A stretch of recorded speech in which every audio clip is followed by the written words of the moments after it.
They left me stranded at Charles de Gaulle Airport with $12 and no passport. I'm William Davis, and for 23 years, I thought love meant sacrifice.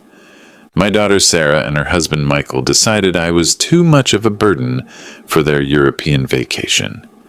What they didn't know was that the broke old man they abandoned had access to $45 million and the power to destroy everything they thought they'd built without me. You see, I'd spent 2 decades watching my Harvard MBA daughter take credit for a company I actually funded. While she told investors she was self-made, I was quietly building an empire they couldn't imagine. I didn't panic. I didn't cry. I simply made one phone call that would change their lives forever. If you're watching this, please subscribe and let me know where you're watching from in the comments below. This is the story of how the biggest sacrifice of my life became my greatest weapon. Let me start 3 years earlier when everything began to fall apart. I was sitting in Sarah's glass-walled corner office in downtown San Francisco, wearing my 15-year-old Navy suit from Men's Warehouse. The same suit I'd worn to her Harvard graduation. She glanced at my scuffed shoes, $12 clearance from Walmart, and I caught that look, the look that said, embarrassment. "Dad, we need to talk about your presentation," she said, not meeting my eyes. "My presentation? When clients visit, you can't be here looking like..." She gestured vaguely at my clothes, like this. I'd driven 43 miles from my 1-bedroom Oakland apartment to bring her the financial documents she'd requested. The same documents that showed how Davis Manufacturing, my company, had been sold for $650,000 to pay for her MBA.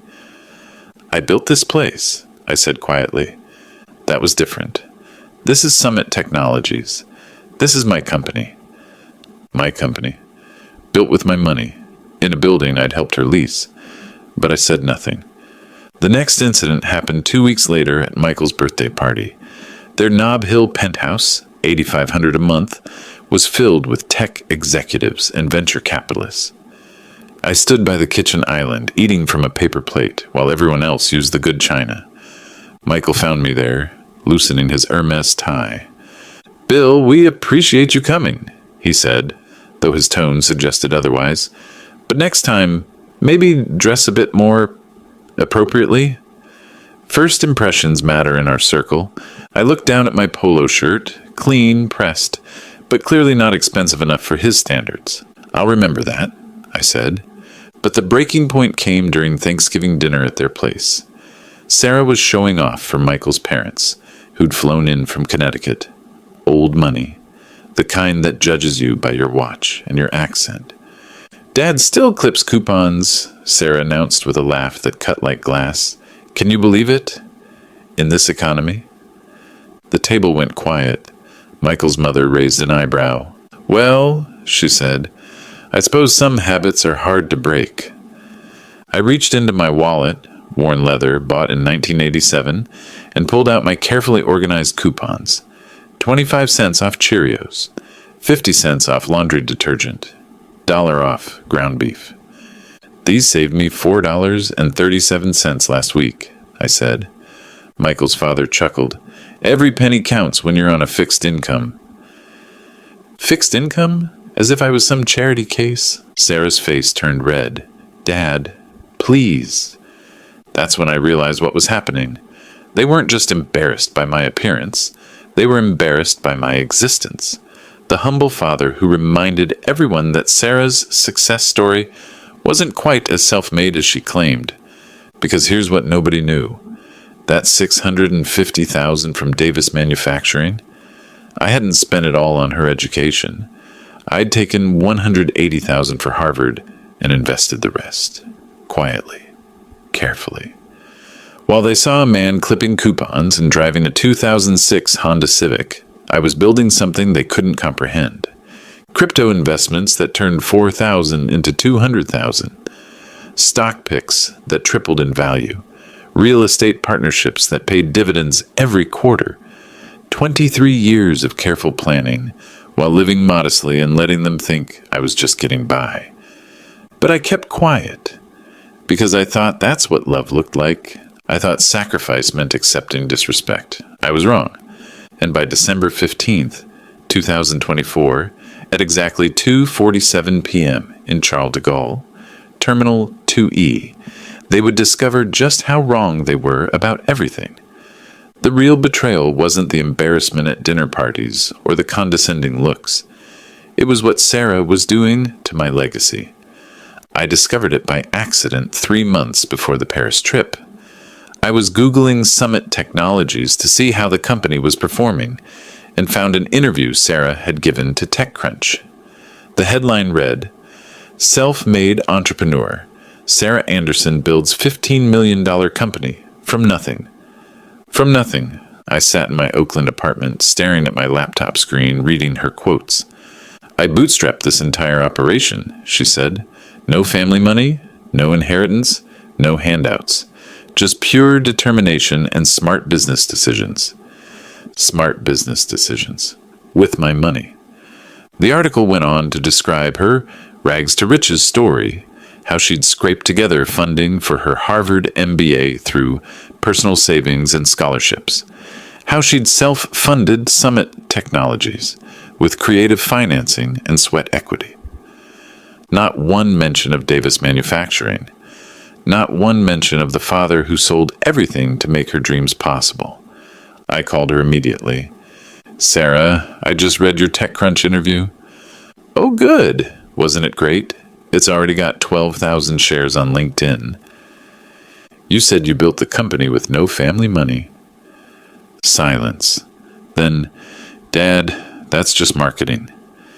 Investors want to hear a self-made story. Nobody cares about the boring details." Boring details, like selling the business I'd spent 34 years building. "Those aren't boring details, Sarah. That's the truth. Look, bringing up your old manufacturing company would just confuse the narrative. This is about innovation, disruption, the future, not some old-school metal fabrication business." Old school. My life's work, dismissed in 2 words. But it got worse. Over the next few weeks, I found more interviews. A podcast where she talked about believing in yourself when no one else will. A keynote speech at a Stanford entrepreneurship conference where she said, "I had to overcome every obstacle, including family members who didn't believe in my vision. Family members who didn't believe I'd literally sold my company to prove I believed." The final straw came when I visited the Summit Technologies website. There was Sarah's bio, professionally written and prominently displayed. Sarah Davis Anderson founded Summit Technologies in 2022 with a vision to revolutionize project management software. A Harvard Business School graduate, Sarah self-funded her startup through innovative bootstrapping strategies and has grown the company to a $15 million valuation in just 2 years. Her journey from concept to C-suite exemplifies the American entrepreneurial spirit. Self-funded, bootstrapping strategies, American entrepreneurial spirit, built on my sacrifice, presented as her achievement. I realized that if I stayed silent, I wouldn't just lose my dignity, I'd lose my legacy. Future generations of our family would hear about great Aunt Sarah, the brilliant entrepreneur who built something from nothing. They'd never know about their grandfather William, who actually made it all possible. And there was something else, something that made my stomach turn every time I thought about it.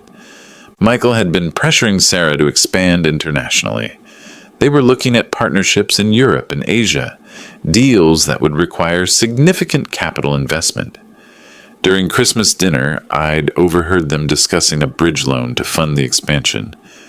"We just need someone to co-sign," Michael had said. "Someone with assets." Sarah had glanced at me across the table. "We'll figure something out." They thought I was broke. They thought I was desperate to help. They were planning to use my name, my credit, my reputation, to secure funding for an expansion they'd take full credit for, while telling the world they were self-made. That's when I knew. This wasn't just about respect anymore. This was about survival. If I didn't establish boundaries now, they'd keep taking until there was nothing left to take. But they had no idea what I was really worth. $45 million buys a lot of boundaries, and in 48 hours they were about to learn exactly what those boundaries looked like. The European vacation had been Michael's idea. A family bonding experience, he'd called it. Paris, Rome, Barcelona. First-class tickets that cost $7,800 each. Money they definitely didn't have. I knew they were struggling financially. Sarah's salary as CEO was modest, and Michael's commissions at his investment firm had been down for 6 months. But they lived, like money was unlimited. Designer clothes, expensive restaurants, that $8,500 a month penthouse. "We want you to come with us, Dad," Sarah had said over dinner in November. 3 generations exploring Europe together. I'd agreed, paying for my own ticket, coach naturally. $347 on American Airlines. I'd thought maybe this trip would bring us closer together. I was wrong. The trouble started the first morning in Paris. We were staying at the Four Seasons George V, $600 a night per room. I'd booked a small hotel 6 blocks away for $93. "Dad, why didn't you just stay with us?" Sarah asked when I met them for breakfast. "I'm comfortable where I am." Michael looked annoyed. "It's embarrassing. Our friends might see you walking from some budget place." Our friends, as if I was a liability they had to manage. The breaking point came that afternoon at the Louvre. We were in line for tickets when Michael's phone rang. A business call from San Francisco. "Hold on," he said, stepping away. "This is about the Henderson deal." While he talked, I overheard everything. Michael was trying to close a 7-figure investment package, clearly stretching to impress the client. "Yes, we have multiple properties," he said into the phone. "Family assets, very stable foundation." Family assets. He was talking about me, about property I supposedly owned that could back their business ventures. When he hung up, I confronted them. "Michael, what family assets were you referring to?" He looked uncomfortable. Sarah jumped in. "Dad, don't worry about business stuff. Just enjoy the vacation. I'm asking a direct question." "Look," Michael said, his voice getting harder. "We assumed you had some equity built up. The manufacturing business, your apartment, whatever. Nothing major, just enough to help establish credibility." "Help establish credibility for what?" "For our expansion plans," Sarah said. "It's normal for families to support each other's success." Normal for families. But only when the support went one direction. That evening, things exploded. We were at dinner at Le Bristol, another expensive choice. Appetizers starting at €47. I'd ordered soup and bread, which Michael noticed immediately. "Dad, just order what you want. Don't be embarrassed." "I'm not embarrassed. I'm being practical." "This is exactly the problem," he said, loud enough for nearby tables to hear. "This penny-pinching, Depression-era mentality, it reflects poorly on all of us." "Michael, please," Sarah whispered. But he was just getting started.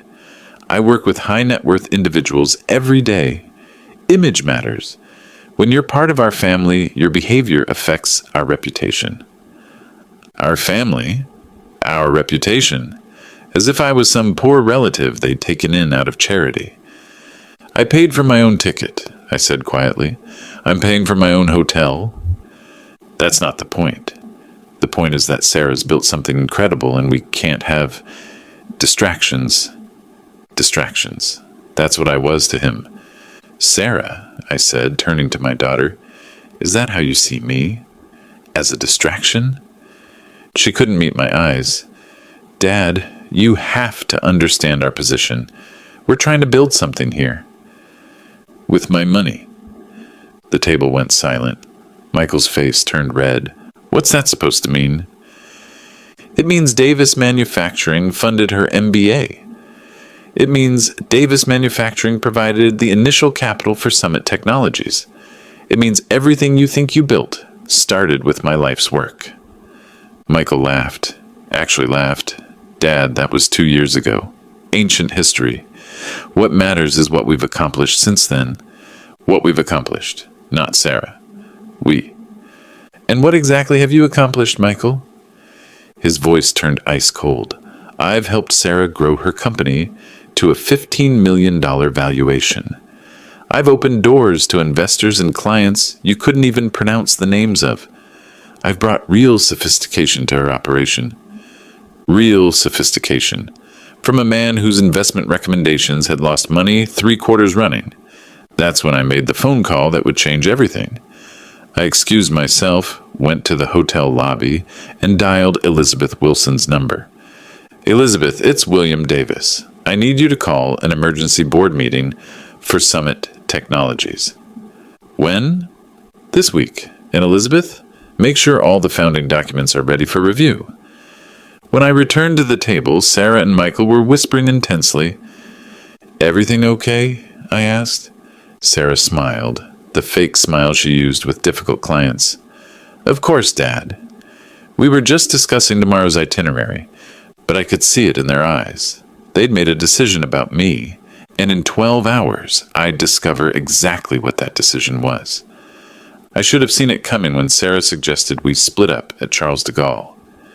Dad, our flight to Rome doesn't leave for 3 hours, she said, checking her iPhone at 11:30 a.m. Why don't you explore the airport? There are some great shops here. I'll wait with you. Michael stepped closer. Actually, we have some business calls to make.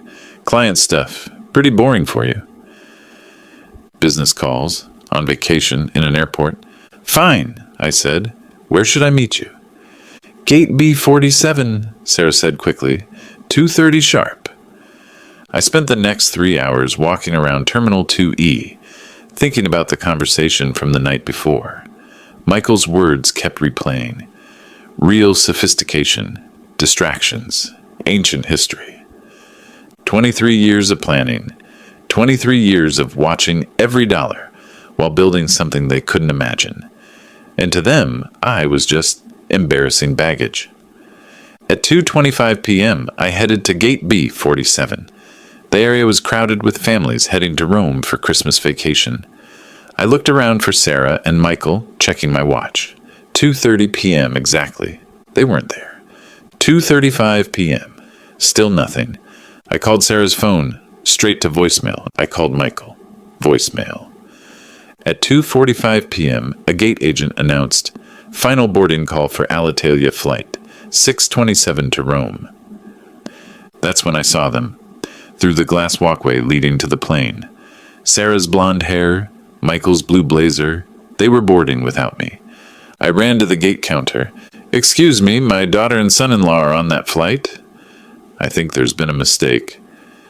The agent checked her computer. Name? William Davis. I should be on that flight. She typed, shook her head. I'm sorry, sir.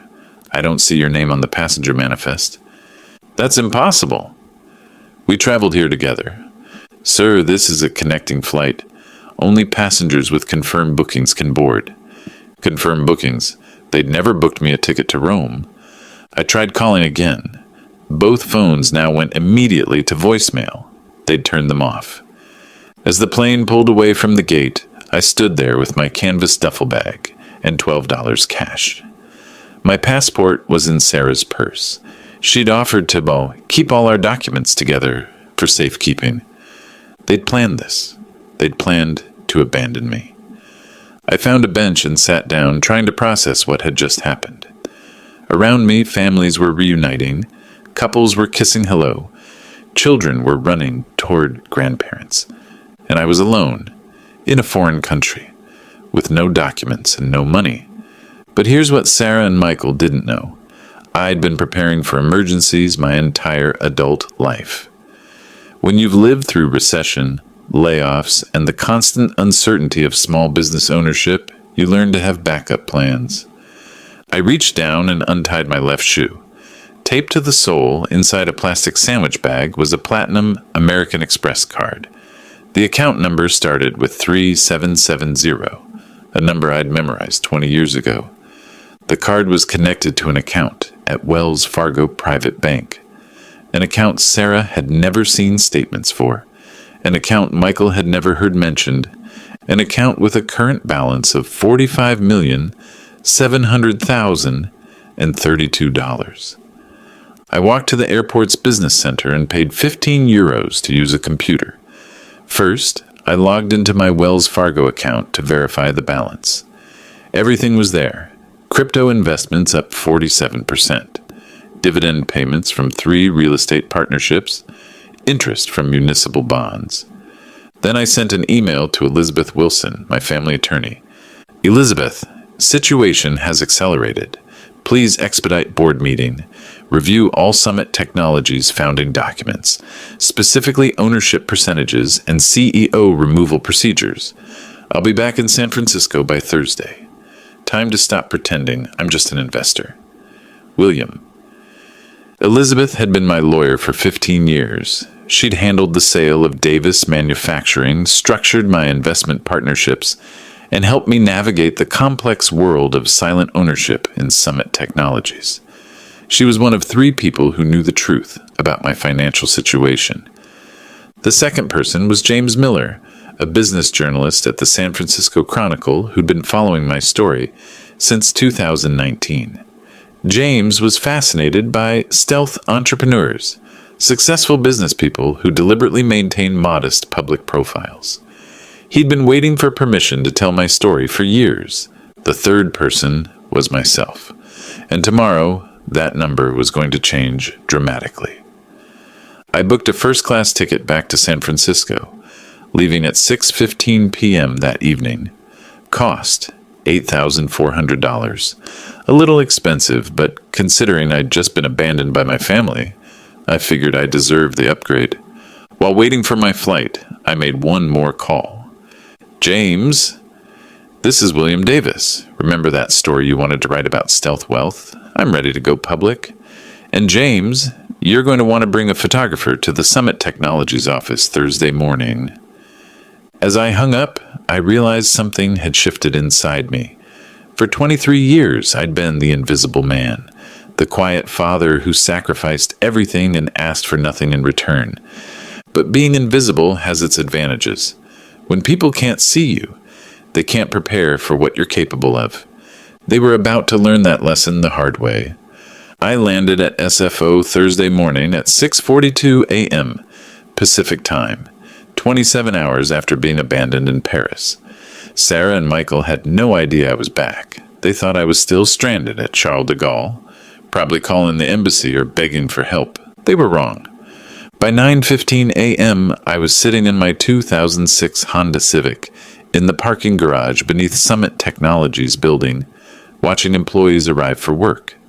Sarah's white Tesla Model S pulled into her reserved CEO spot at 9:23 a.m.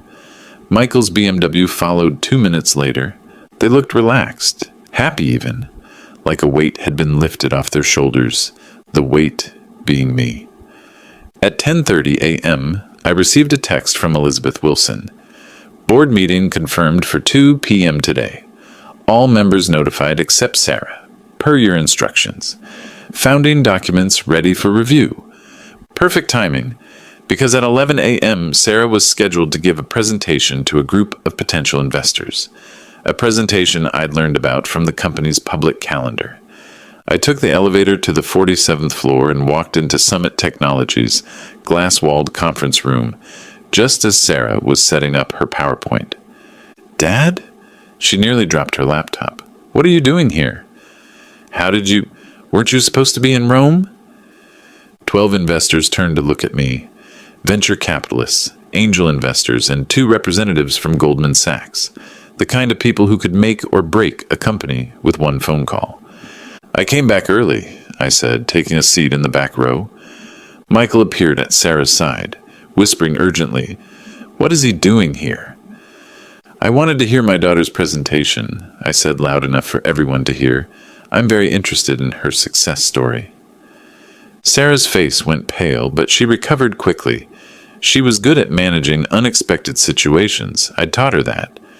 "Ladies and gentlemen," she began, "thank you for joining us today. I'm Sarah Anderson, founder and CEO of Summit Technologies." Founder, not co-founder, founder. 2 years ago, I had a vision to revolutionize project management software.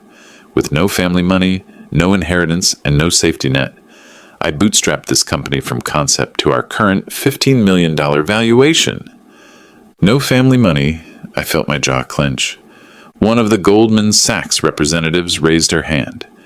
Ms. Anderson, can you walk us through your initial funding strategy? How exactly did you bootstrap a tech startup without external capital? Sarah clicked to her next slide. Excellent question. I used a combination of personal savings from my consulting work, a strategic education investment that paid dividends, and what I call creative resource allocation. Creative resource allocation, that was a new one. I also leveraged my Harvard MBA network for early client relationships, which provided immediate revenue streams to fund further development. The Goldman Sachs woman made notes. Impressive. It's rare to see truly self-funded startups at this scale. That's exactly right, Sarah said, gaining confidence. The self-made entrepreneur is becoming extinct in today's funding environment.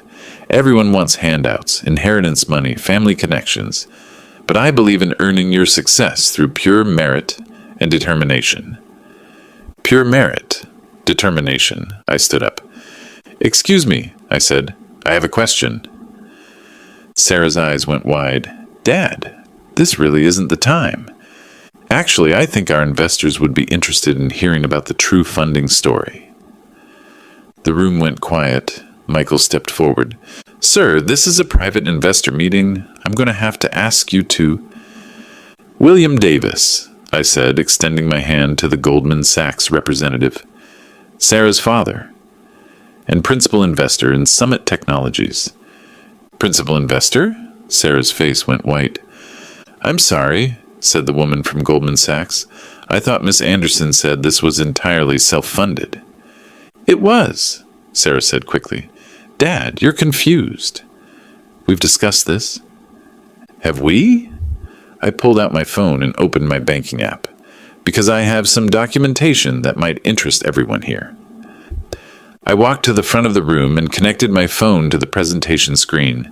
With one click, my Wells Fargo account balance appeared on the wall behind Sarah. William Davis, Private Banking. Current balance, $45,727,032.18. The room went silent. You could hear the hum of the air conditioning. Holy shit, whispered one of the angel investors. Sarah stared at the screen like she was seeing a ghost. But more importantly, I continued, let me show you the transaction history.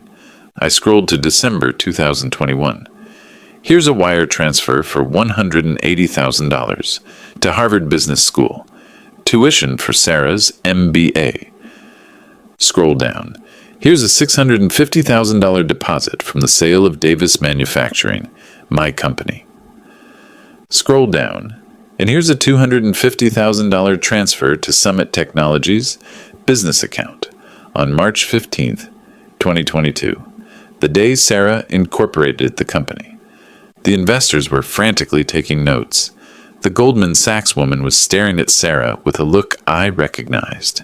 The look people give you when they realize you've been lying to them.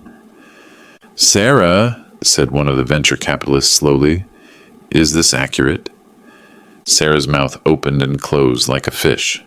No sound came out. Michael jumped in.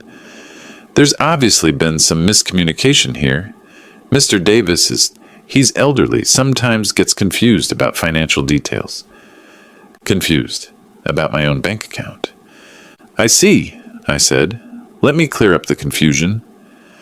I switched to a new screen, the Summit Technologies Incorporation documents.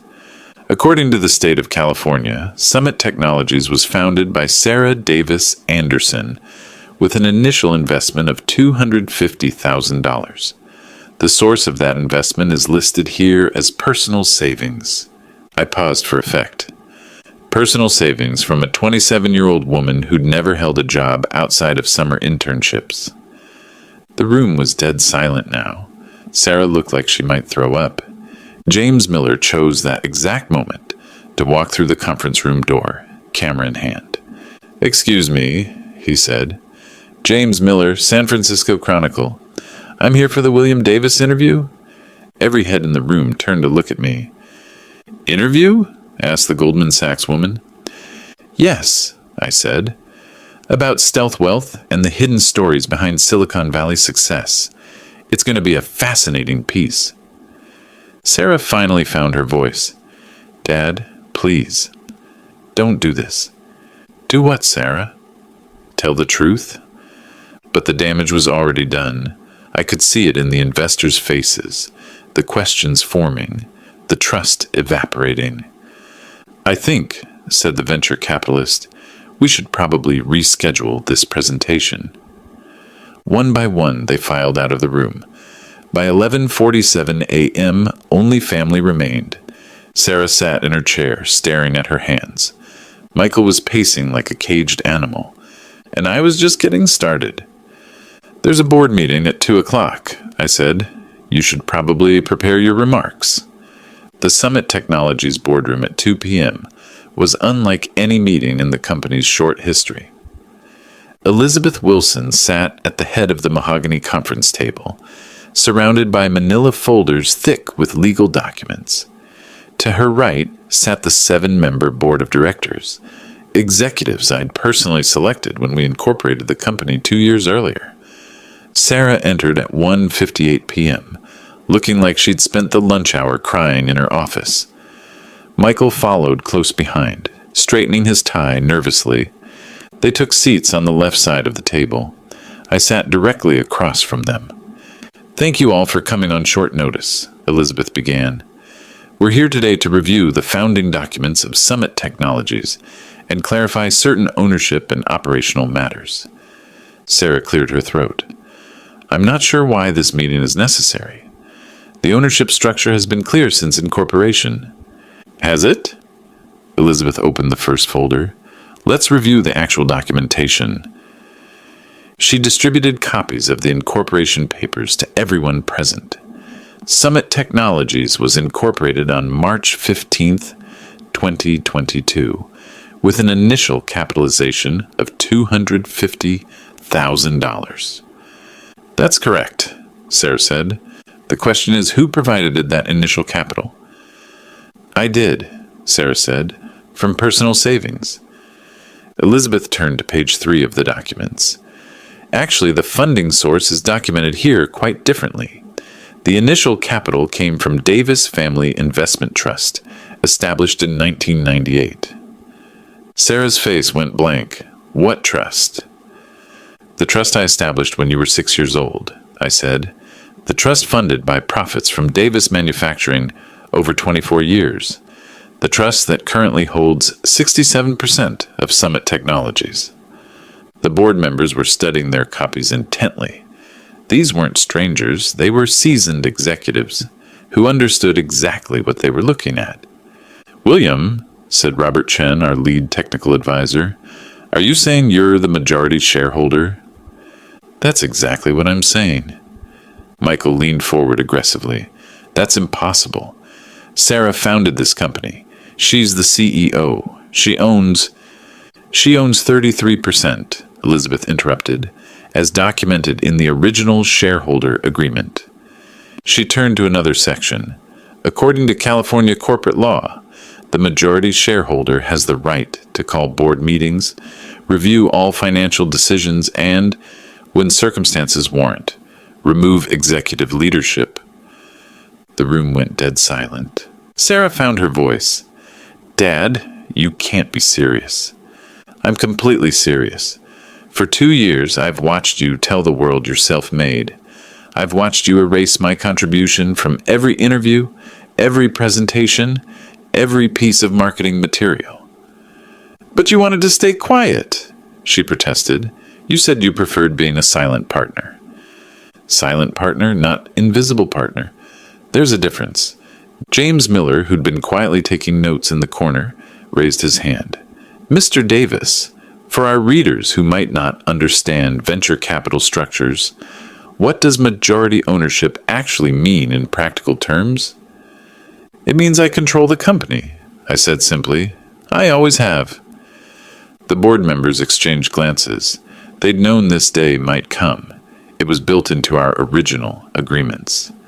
"Elizabeth," said Margaret Williams, our financial advisor, "what are Mr. Davis's options under the current corporate structure?" Elizabeth consulted her notes.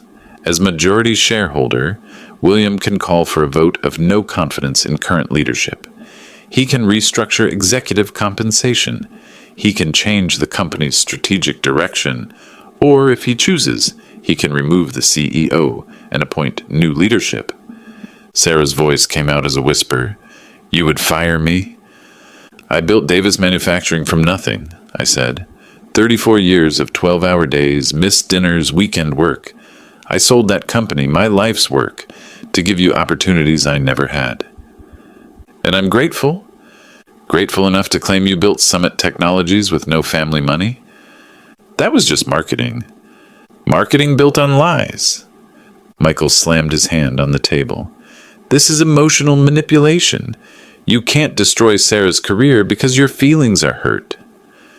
"Michael," said Robert Chen quietly, "I'd suggest you reconsider your tone. You're speaking to the majority shareholder of this company." Majority shareholder. Finally, someone said it with the respect it deserved. "Here are the facts," I continued. "Sarah has done excellent work growing Summit Technologies. The software is innovative, the client base is strong, and the company is profitable. But she didn't build it from nothing, and she doesn't own it." I stood up and walked to the whiteboard. Davis Manufacturing sale, $650,000. Harvard MBA, $180,000. Summit Technologies initial investment, $250,000. Personal investment account starting balance, $220,000. I wrote the numbers as I spoke. 23 years of compound growth. 220,000 becomes 45 million. Cryptocurrency investments, dividend-paying stocks, real estate partnerships, municipal bonds. The board members were staring at the numbers. "But here's what matters most," I said, turning back to face Sarah. "I never wanted credit for your success. I wanted acknowledgement of my sacrifice. Dad, I wanted you to say my father made this possible. Just once, in one interview, in one presentation." Tears were running down Sarah's face now. "Instead, you told investors that accepting family money was taking the easy way out. You said self-made entrepreneurs were superior to people who inherited opportunities. I didn't mean... You turned my love into your shame." The room was silent except for the sound of Sarah crying. Elizabeth cleared her throat. "William, what would you like the board to do?" I looked around the table. 7 people who'd trusted my judgment for 2 years. 7 people who'd watched Sarah build something remarkable on the foundation I'd provided. "I'm not firing Sarah," I said. "She's earned her position through her work. But I am clarifying the record." I turned to James Miller. "James, when you publish your article, I want the true story told. How Davis Manufacturing funded a Harvard MBA. How the Davis Family Investment Trust provided seed capital for Summit Technologies. How a father's sacrifice enabled his daughter's success." James was writing furiously. "Sarah will remain CEO," I continued, "but with new understanding. This company exists because of a partnership between her talent and my investment. Going forward, that partnership will be acknowledged." Sarah looked up, hope flickering in her eyes. "And Michael," I said, turning to my son-in-law, "your investment advisory contract with Summit Technologies is terminated, effective immediately." His face went red. "You can't." "I can, and I just did. Elizabeth will handle the paperwork." "What about the European expansion?" Michael demanded. "The partnerships I've been developing will be managed by people who understand the difference between vision and venture capital." Elizabeth started gathering her documents. "I think we're clear on next steps. William retains majority control. Sarah continues as CEO with modified public messaging, and Michael's consulting relationship ends." "One more thing," I said as people started to stand. "Sarah, I want you to understand something. I didn't do this to hurt you. I did this to teach you that respect and love aren't the same thing." She wiped her eyes with a tissue. "I know, Dad. Oh, I'm sorry." Sorry isn't enough. Actions are what matter now. The meeting ended at 3:17 p.m. In 77 minutes, everything had changed, but the real consequences were just beginning. By 5:30 p.m. that same Thursday, the tech industry was buzzing. James Miller had published his article online at 4:45 p.m. with the headline, "The $45 million Secret: How Self-Made CEO Sarah Anderson Built Her Empire on Hidden Family Wealth." The story went viral within an hour. I was sitting in my Oakland apartment, watching my phone light up with notifications, when Sarah called. "Dad, I need to see you. Tonight. Come over." She arrived at 7:22 p.m. alone. No Michael, no driver, no entourage. Just my daughter in a simple black dress, looking smaller than I'd seen her since she was 12 years old. "The phone hasn't stopped ringing," she said, sitting on my worn fabric couch. Reporters, investors, board members from other companies where I was supposed to speak. And 3 of our major clients called for clarification meetings. The Goldman Sachs deal is on hold. TechCrunch wants to publish a follow-up interview. She pulled out her phone and showed me the notifications. 67 missed calls, 214 LinkedIn messages, 43 emails marked urgent. "My reputation is destroyed," she said quietly. "Your reputation was built on a lie." "I know that now." "Do you?" "Because this morning you were still calling yourself self-made." She was quiet for a long moment. I got caught up in the story. In Silicon Valley, everyone wants to be the founder who started with nothing. Having family money, it feels like cheating. "It wasn't cheating, Sarah. It was love." "I know, but you treated it like it was shameful." "Yes, and you treated me like I was shameful." She started crying again. "I never meant to hurt you." "But you did. For 2 years you erased me from your success story. You let Michael treat me like a burden. You abandoned me in a foreign country because I embarrassed you." "How do I fix this?" That was the right question. Finally. "You start by telling the truth," I said. Publicly. Completely. No spin, no marketing language, just the facts. I handed her a legal pad and a pen. "Write down exactly how Summit Technologies was funded. Write down who sold what company to pay for your Harvard MBA. Write down who provided the initial capital, the ongoing strategic advice, and the business connections that made your success possible." She spent 45 minutes writing. When she finished, she handed me 3 pages of handwritten notes. "This is everything?" "Everything." I read through her account. It was honest, detailed, and painful. She documented every lie, every omission, every time she'd claimed credit for something I'd made possible. "Good," I said.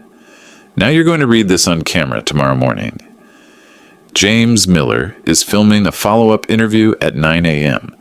You're going to look into that camera and tell the entire truth." "What about the company?" "The investors?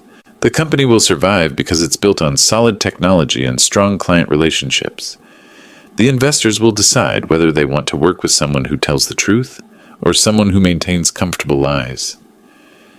"And you? What do you want from all this?"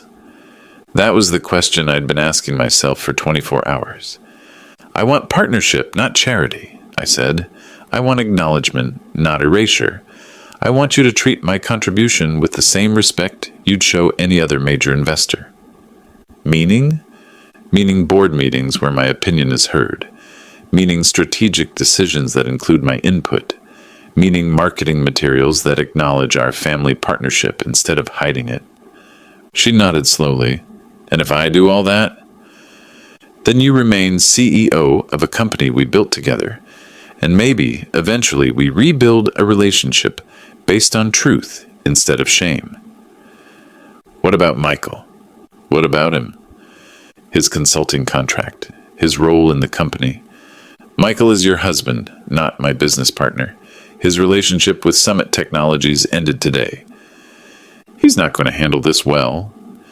That's between you and him. She stood to leave, then turned back. Dad?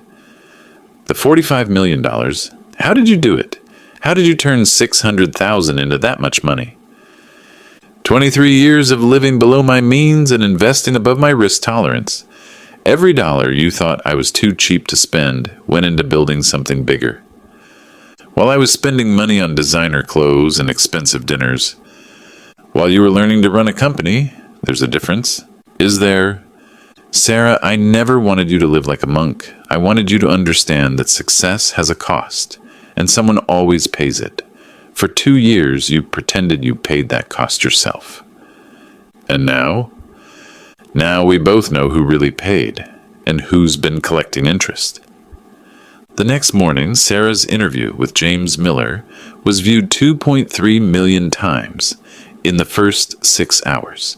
She read her handwritten confession word for word, without editing or softening the language. I built my company's success story on my father's sacrifice, she said, looking directly into the camera. I took credit for his investment, his business wisdom, and his financial support. I told the world I was self-made when I was actually family-funded. And I convinced myself that hiding the truth was protecting our family's privacy, when I was really protecting my own ego. The response was immediate and brutal. # fake female founder trended on Twitter for 18 hours. Business Insider published a think piece about the myth of self-made success in Silicon Valley. 3 speaking engagements were canceled within 4 hours, but something else happened too. 7 investors called to express interest in working with a CEO who was willing to admit her mistakes publicly. 4 potential clients reached out specifically because they'd been impressed by her honesty. And Michael? Michael filed for separation the following Tuesday. Sometimes the truth costs everything you thought you wanted, but it also gives you everything you actually need. The real consequences began on Friday morning, less than 24 hours after Sarah's confession interview went live. I was having coffee in my apartment when Elizabeth Wilson called at 8:17 a.m. William, you need to see the business news. I turned on CNBC. Sarah's face filled the screen under a chyron that read, Summit Technologies, stock drops 31% after CEO fraud revelations. Stock drops. I'd forgotten that Summit Technologies had gone public 6 months earlier, a detail that made everything infinitely more complicated. In a stunning reversal, the anchor was saying, shares of project management software company Summit Technologies plummeted in pre-market trading after CEO Sarah Anderson admitted to fabricating her company's founding story. They cut to footage from Sarah's interview, specifically the moment where she said, I told investors I was self-made when I was actually family-funded. The revelation has sparked broader questions about transparency in Silicon Valley, where bootstrapped success stories often command premium valuations from investors. My phone rang. James Miller. William, have you seen the stock price? I'm watching it now. It's down to $43 from $62 yesterday. That's $18 million in market cap evaporated overnight. $18 million. Even with my $45 million in the bank, that number made my stomach turn. James, what are you hearing from the investment community? Mixed reactions. Some people are calling Sarah brave for coming forward. Others are saying she committed securities fraud by misrepresenting material facts to investors. Securities fraud. That phrase hit like a punch to the gut. Is she in legal trouble? Too early to say, but the SEC is asking questions. I hung up and immediately called Elizabeth. Did Sarah break any laws? That depends on how you define material misrepresentation. She told investors the company was self-funded when it wasn't. Whether that rises to the level of fraud depends on intent and damages. What's the worst-case scenario? SEC investigation, possible fines, potential criminal charges if they can prove deliberate deception. criminal charges for lying about where her money came from. The irony wasn't lost on me. I'd spent 23 years building wealth specifically to protect my family from financial disasters. Now, my actions might have created a legal disaster that money couldn't fix. By noon, the consequences were cascading. CNN Business published an article titled, "The Hidden Cost of Silicon Valley's Self-Made Myth." They interviewed 3 other bootstrap CEOs who admitted they'd also received undisclosed family funding. TechCrunch announced they were launching an investigation into funding transparency across the startup ecosystem. The Harvard Business School Alumni Association issued a statement reviewing the circumstances of Sarah's MBA scholarship applications. But the most devastating blow came at 2:45 p.m. Michael called me directly. "You destroyed my life," he said without preamble. "Michael, do you have any idea what you've done? My firm terminated my employment this morning. They said I'm a reputational liability because I was married to someone under SEC investigation. I didn't know. 14 years building my career, 14 years of client relationships, professional reputation, industry credibility, gone because you had your feelings hurt. This isn't about hurt feelings." "Really?" "Because it looks like an old man having a tantrum because his daughter outgrew him." Outgrew him. Even now, even after everything, he still didn't understand. "Michael, Sarah didn't outgrow me. She tried to erase me. And now she's facing federal investigation because you couldn't handle being quietly successful." He was right about one thing. I hadn't anticipated how public disclosure would affect a publicly traded company. I'd been thinking like a private family business owner, not someone dealing with securities law. "What do you want from me?" I asked. "I want you to fix this. Call your lawyer friends, your journalist friend, whoever you need to call. Get Sarah out of this mess." "And if I can't?" "Then you'll have succeeded in destroying both our careers for the sake of your ego." The call ended with me staring at my reflection in the apartment window. Was this what justice looked like? My daughter facing potential criminal charges, my son-in-law unemployed, a company I'd helped build losing value by the hour? That evening, Sarah came to see me again. She looked exhausted. "Dad, I need to ask you something, and I need you to be completely honest." "Okay, did you plan this? The timing, the media coverage, the board meeting, was this all calculated to destroy my career?" I thought about it for a long moment. "No, I planned to establish boundaries and demand respect. I didn't plan to trigger an SEC investigation. But you knew going public would have consequences. I knew it would change things. I didn't know it would cost you $18 million in market cap." She sat down heavily. "My lawyers think I can avoid criminal charges if I cooperate fully with the SEC investigation, but they say I'll probably face civil penalties." "How much?" "Could be anywhere from $50,000 to $5 million, depending on how they calculate the damages." $5 million. Money I could easily pay, but money that would come from the fortune she'd pretended didn't exist. "And the company?" "Board meeting Monday. They're deciding whether to keep me as CEO or find someone with a cleaner reputation." "What do you want to happen?" "I want to keep my job. I want to rebuild the company's credibility. I want to prove that I can lead based on merit, not mythology." "And Michael?" "Michael filed for separation yesterday. He's moving out this weekend." I felt a stab of something. Guilt? Satisfaction? I wasn't sure. "Are you going to fight for your marriage?" "How can I?" He's right that my choices destroyed his career. He's right that I brought this on both of us. He's right that I chose my relationship with you over my relationship with him. Is that what you think happened? Isn't it? "Sarah, you didn't choose me over him. You chose truth over lies. The fact that Michael can't distinguish between those things tells you everything you need to know about your marriage." But even as I said it, I wondered if I was being fair. Michael's anger was understandable. His career really had been destroyed by association with our family drama. Dad, if you could do it over again, would you handle this differently? Yes, I would have had this conversation with you privately before going public. I would have given you a chance to correct the record yourself. Why didn't you? Because I was angry and hurt and tired of being invisible. And now? Now I'm wondering if being invisible was better than being infamous. But it was too late for second guessing. The story was public, the consequences were real, and we all had to live with what came next. Starting Monday morning at the board meeting that would decide my daughter's future. The Summit Technologies board meeting on Monday morning lasted 3 hours and 17 minutes. I wasn't allowed to attend, conflict of interest, Elizabeth explained, but Sarah called me immediately afterward. I'm still CEO, she said, unanimously. Congratulations!